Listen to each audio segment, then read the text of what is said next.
All right, guys, today we are going to learn how to take a screenshot. Okay, and we're going to do that by what's known as a snipping tool. So there's two different ways you can really take a screenshot on a computer. The first way is on your keyboard. There's a button that's called the print screen button. It's on the top next to all the F1 through F12s. To the right of F12 is the print screen button. That typically would work where you can just click it and it will automatically take whatever's on your screen and put it into an image. But the problem with that is that most computers will automatically put it into the download section of your computer or the download file. And the school doesn't allow you guys access to that for security reasons. So that button's not going to work for right now. So that's the way around that is what's called the snipping tool, which actually allows us to choose what we're snipping anyways. So it's an application. In order to find it, we need to go to our application section. Okay, down here, I'm going to click and I'm going to type in the name, which is snipping tool. Okay, so then it pops up right there. I can click on that. And now I have this box that populates, right? The snipping tool box. It says it's going to be moving, but who knows when that's going to happen. So right now you can just use your snipping tool. And then I'm going to click the new option, right? Because I want to do a new snipping. And then, so what happens is my screen grays out. Okay, so when it's grayed out, what I can do is I can select where I want to snip. So let's say I want to snip shot Dennis Nedry's face. Okay, so he's a guy in Jurassic Park. He's a nerd. Look at him. Look at that nerd.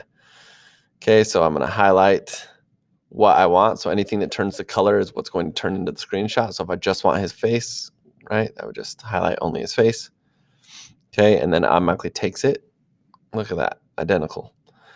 Okay, next thing we need to do though is we need to save it. Okay, because we're not done yet. So like if you wanted to make notes and stuff, right, like I can do things.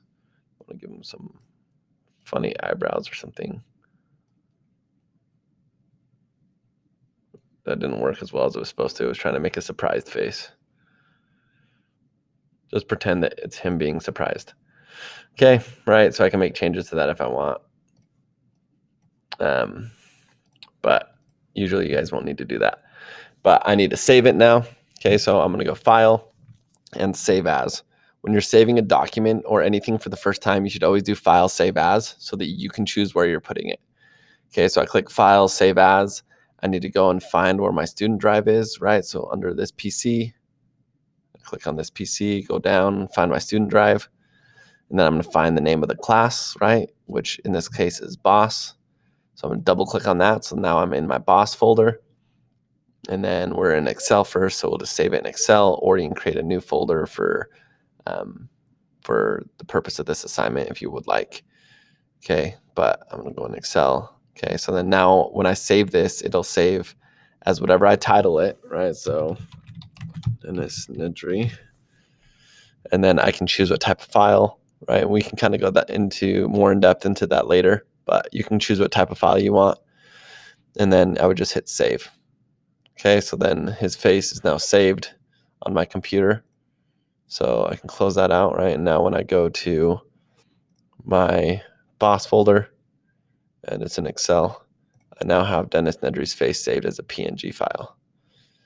Okay, so that's how you screenshot.